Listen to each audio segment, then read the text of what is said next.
What if I told you that the real wealth of the world's oldest families isn't what you see in the headlines? It has nothing to do with crypto booms or flashy tech IPOs. And it's not really about the sprawling mansions and super yachts, though those are often the byproducts. The real, enduring wealth, the kind that survives market crashes, revolutions, and the steady march of time, is built on a handful of secret, almost invisible revenue streams that have been quietly funding empires for centuries. This is the story of how money becomes immortal.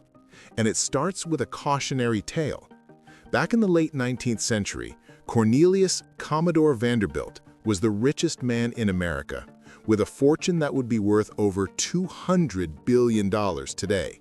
He was a titan who built a railroad and shipping empire from the ground up. And yet, less than a century after he died, something strange happened. In 1973, about 120 of the Commodore's descendants gathered for a family reunion. Not a single millionaire was left among them.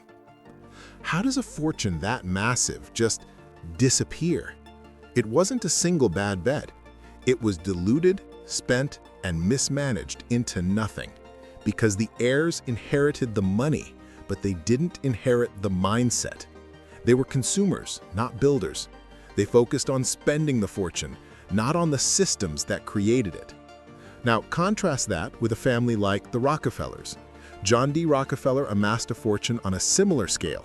Today, the family is still worth billions, spread across more than 200 heirs, and their influence continues through vast philanthropic work.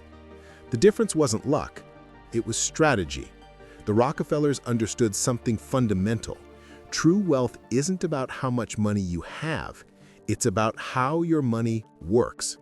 They focused on creating and protecting revenue streams that would outlive them all. In this video, we're pulling back the curtain. We're going to dissect the guarded financial strategies that the world's oldest and wealthiest families use to grow their fortunes across generations. These aren't risky trading algorithms. They're timeless, often surprisingly simple, passive income models. And the best part? I'll show you how you can start using these same models to build your own generational wealth, starting today. Chapter 1. The Old Money Mindset, the Foundation for Forever Wealth. Before we get into the what, we have to talk about the how. It all starts with the mindset. Without this mental shift, no amount of money will ever last. This is the operating system that runs the whole machine, and its principles are the exact opposite of what most of us are taught about getting rich. The first and most important principle is this: preservation is more important than accumulation. Let that sink in. Most financial advice screams about growth, chasing higher returns, and hitting some magic number as fast as possible.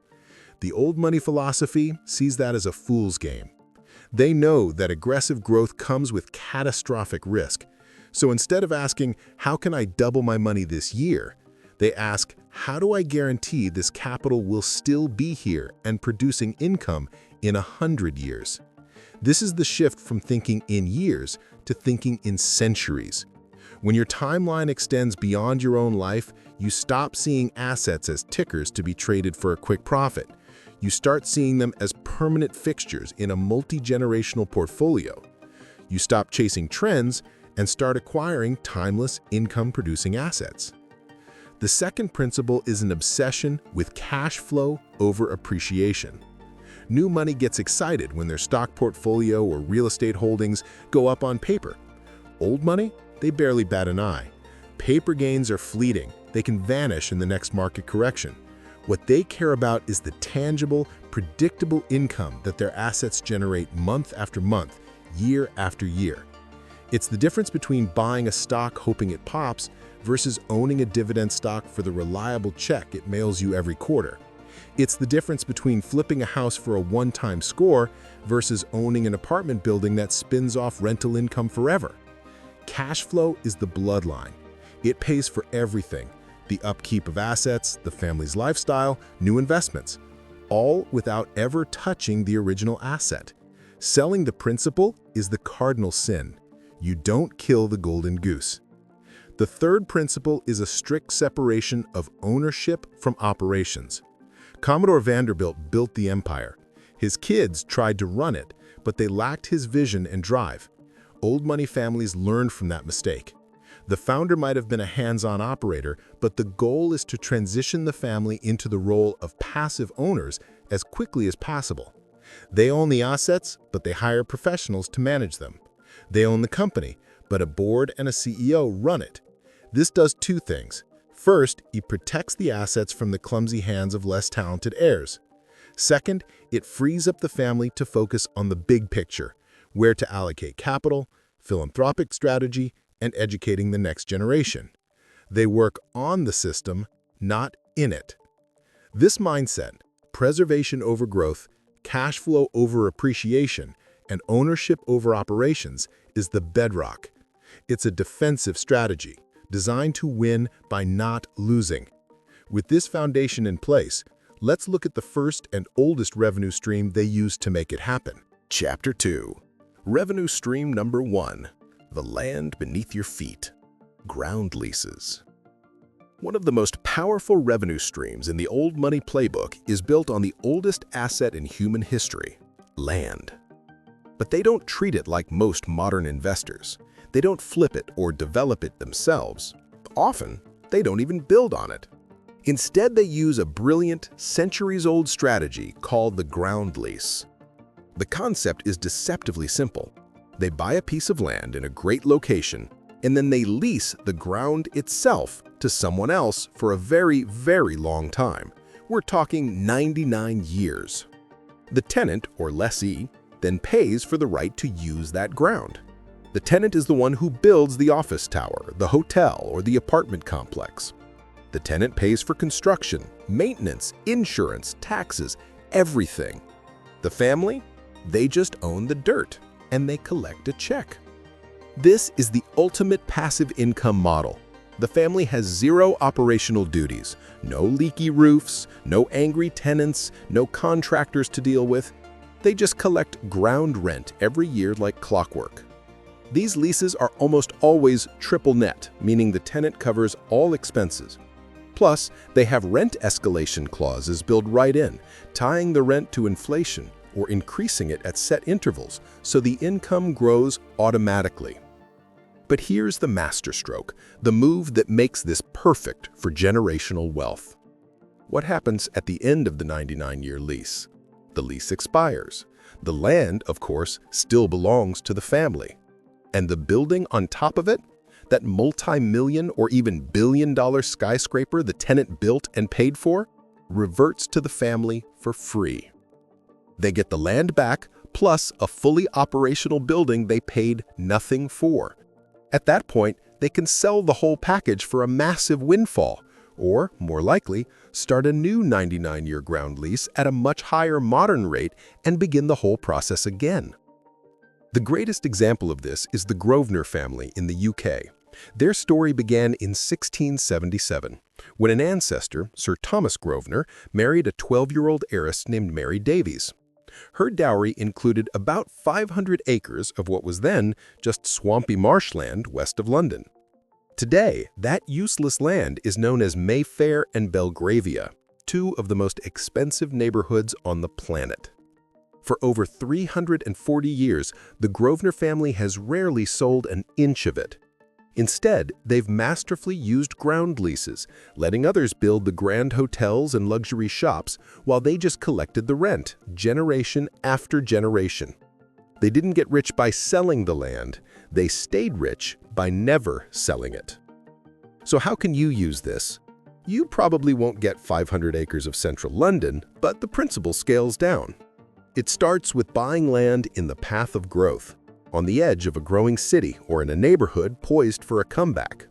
Once you own it, you can find tenants who want to build, whether it's a fast food franchise, a self-storage company, or someone who wants to build a home. You'll need an expert lawyer to draft a long-term ground lease, but once it's in place, the income is about as passive and secure as it gets. The tenant isn't going to miss a rent payment when their multi-million-dollar building is sitting on your land.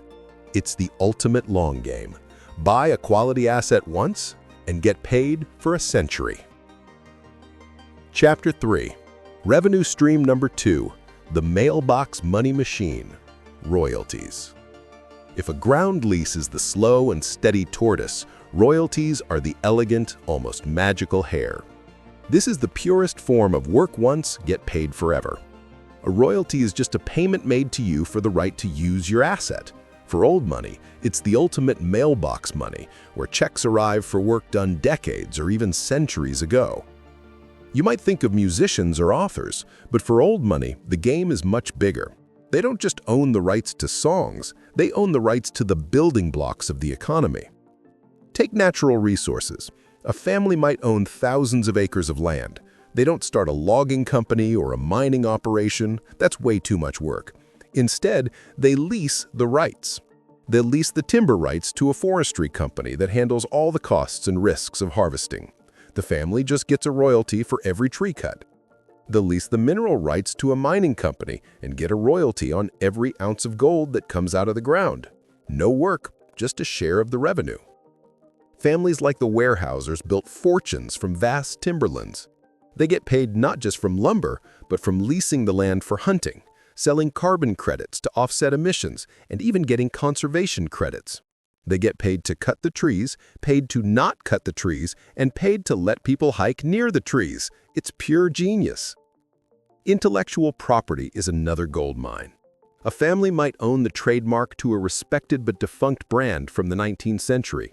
They can license that name to a new company that wants to borrow that sense of heritage. The family does nothing but collect a percentage of sales forever. The franchise model is a perfect example. Let's say you build a successful local business. Instead of trying to open hundreds of locations yourself, you franchise it. You provide the brand and the playbook, and the franchisee invests the capital and runs the store. In return, you get an upfront fee and, more importantly, an ongoing royalty on their gross sales for the life of the business. You've just scaled nationwide with minimal effort. So how do you build your own royalty machine?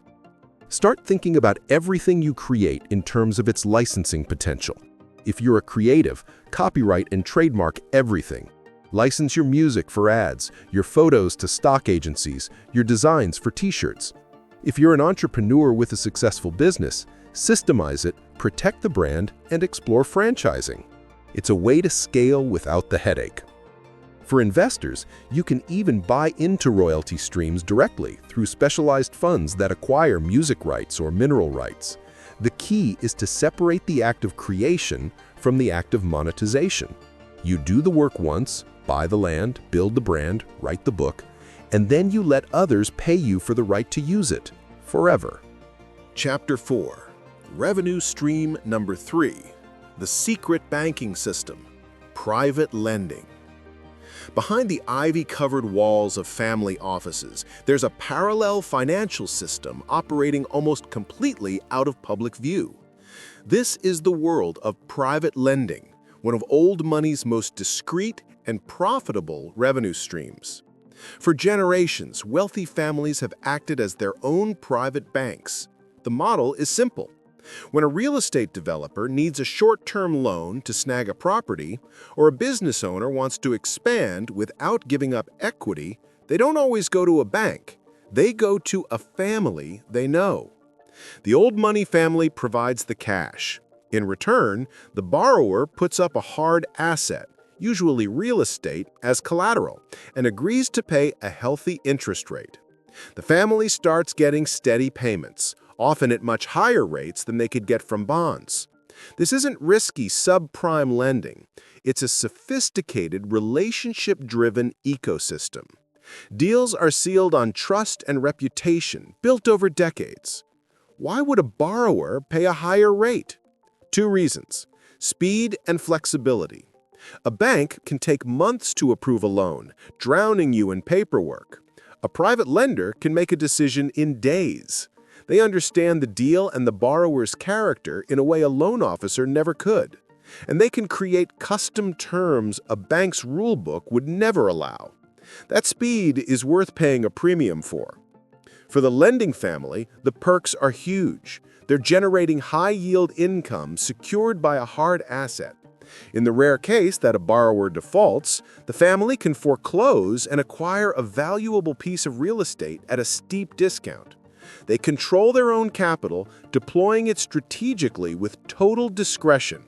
Interest rates in this world can easily be in the 8 to 15% range, providing a powerful engine of cash flow.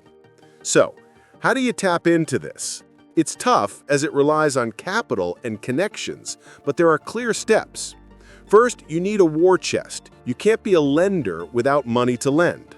Second, build your network. Go to local real estate and business meetups. Get to know agents, brokers, and entrepreneurs. Quietly let it be known you're interested in real estate-backed lending. Your reputation for integrity is your most valuable asset here. Third, start small and local. Your first loan shouldn't be a skyscraper. It could be a $50,000 loan to a local house flipper, secured by a lien on the property.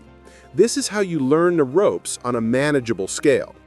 Fourth, get an ironclad legal framework. This is non-negotiable.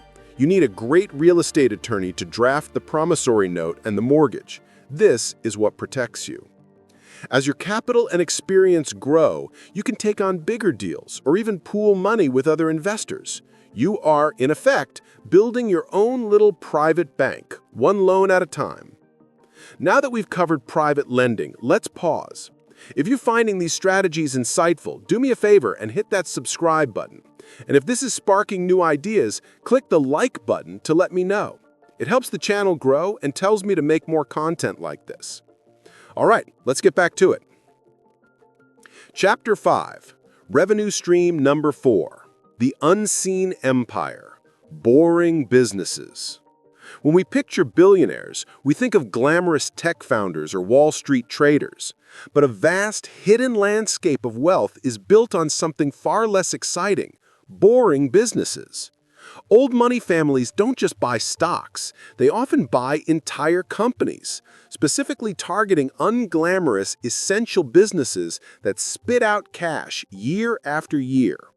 Think about the services you use without a second thought: waste management, pest control, self-storage, commercial cleaning, vending machines, laundromats. These businesses are not sexy, and that's exactly why they're so profitable. Boring businesses have a few things in common. First, consistent demand. People need their trash collected and their clothes washed, whether the economy is booming or busting. They are recession-resistant. Second, they have surprisingly high barriers to entry, not because of complex tech, but because of regulations, logistics, and a simple lack of glamour. Few entrepreneurs dream of getting into the commercial laundry business, which means less competition for those who do. Third, they are incredible cash flow machines. A well-run portfolio of laundromats or vending machines can produce a steady stream of cash with low overhead. They don't need huge R&D budgets to stay relevant. The Mars family is a perfect example. Everyone knows them for M&Ms and Snickers, but a huge piece of their empire was built on something much more boring: pet care. They quietly acquired brands like Pedigree and Whiskas and built a massive veterinary business with VCA animal hospitals. People treat their pets like family and will spend money on them in any economy. It's a stable, recurring revenue business that has been a core engine of the Mars family's wealth. So, how do you tap into this? It's tough as it relies on capital and connections, but there are clear steps. First, you need to learn to spot the opportunity. Pay attention to the service businesses in your own town: the company that cleans office buildings, the firm that provides linens to restaurants, the parking garage operator. Look for businesses that have been around forever and provide a service people can't do without. Second, figure out the acquisition. Buying a business is complex. You can find them on marketplaces like Biz Buy Sell or by networking with business brokers. The best deals are often found off-market, by approaching an owner who's nearing retirement but hasn't listed their business yet. Third, financing. You don't need all the cash up front. You can use a loan from the Small Business Administration or, very commonly, get seller financing, where the owner finances part of the deal themselves. That's a huge vote of confidence. And finally, and this is the key to making it passive, you must separate ownership from operations.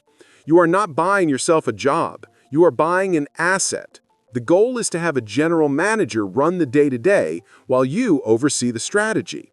Your friends might not be impressed when you say you own a chain of laundromats, but as you collect the profits month after month, you'll understand the quiet power of being boring. Chapter 6. The Supporting Structures. Fortifying the Fortune. Owning the right assets is only half the battle. If the fortress around them is weak, the whole empire can crumble. Old money's real genius lies in the legal and financial structures they build to centralize control, minimize taxes, and ensure privacy. Let's look at the three pillars of this fortress: the family office, the dynasty trust, and the strategic use of offshore jurisdictions. First, the family office. This is the private headquarters for a family's financial empire. It's a dedicated company staffed with professionals, investment managers, tax lawyers, accountants who manage the family's assets. The family office acts as the CEO of the family's wealth, handling everything from investments to paying bills and planning for the next generation. This professionalizes everything and ensures decisions are made with rigor, not on a whim. The second, and maybe most powerful tool, is the dynasty trust. A trust is just a legal entity where you give a trustee control over assets for your beneficiaries.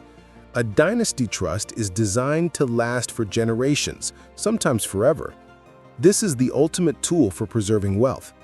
When you put assets in a properly structured dynasty trust, they can grow and pass from generation to generation without being hit by massive estate or generation-skipping taxes each time.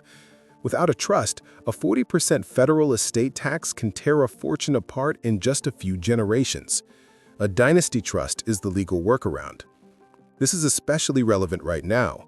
At the end of 2025, the current high federal estate tax exemptions are scheduled to be cut by about half. This is creating a huge incentive for families to set up and fund these trusts now, to lock in the high exemptions before they disappear.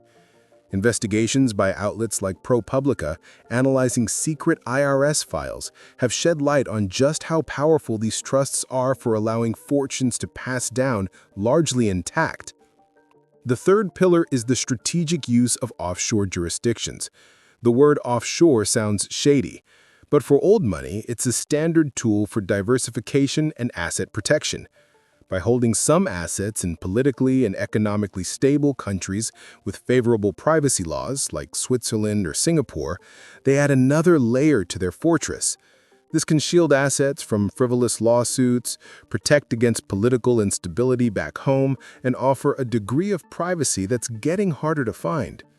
Implementing these structures requires a team of top-tier professionals, but you can start small. Have a dedicated annual meeting with your spouse and a financial advisor to review your family balance sheet. And talk to an experienced estate planning attorney. Setting up a trust is a serious move, but it's one of the most effective ways to protect your assets for the generations to come. Chapter 7. The Network Advantage, the Parallel Economy. Beyond the assets and legal structures lies one final intangible advantage: the network. Old money operates within a parallel economy, an exclusive ecosystem of trust, information, and opportunity that's largely invisible to the world outside. In this world, they almost never have to apply for anything. They don't fill out loan applications, they make a call. They don't hunt for investments. They're invited into pre-vetted off-market deals. Their information comes from a chain of trusted human experts, not a Google search. This network is carefully cultivated in specific environments. First, the country club. It isn't about golf, it's a private, highly curated social and business hub.